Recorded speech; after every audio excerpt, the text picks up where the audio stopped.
ஒரு அரசன் ஒரு புலவருக்கு விருந்தளித்துட்டு இருந்தாங்க. அப்பொழுது வானில ஒரு கழுகு பாம்பை தன் காலில் எடுத்துக்கொண்டு பறந்துட்டு இருந்துச்சு.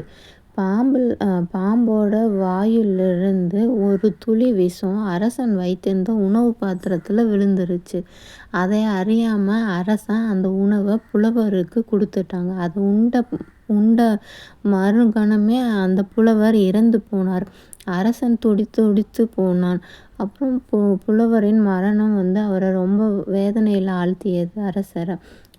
கர்மாக்களுக்கு வினை பயன் நிர்ணயிக்கும் சித்ரகுப்தருக்கு இது கர்ம வினை பயனை யாருக்கு கொடுக்கறதுன்னு தெரியாமல் குழப்பமாக இருந்துச்சு.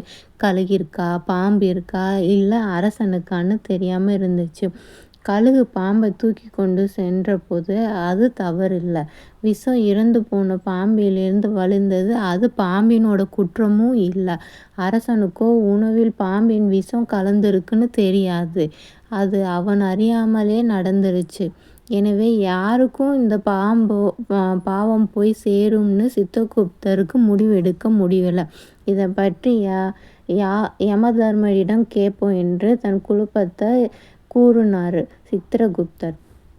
சித்திரகுப்தர் சொன்னதை கேட்டு யமதர்மன் சற்று யோசிச்சாங்க. இதுக்கு விடையில் அடிக்கும் என்று பொறுமையாக இருந்தாங்க.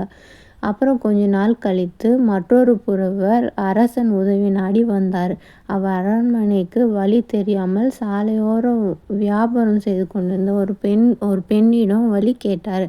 அப்பெண்மணிக்கு அவருக்கு சரியான பாதையை கூறினாங்க. இந்த அரசன் இரக்கமற்ற கொடியவன், புலவர்களை கொல்லுபவன், அவனிடம் சற்று எச்சரிக்கையாக இருங்கன்னு அந்த பெண்மணி சொன்னாங்க.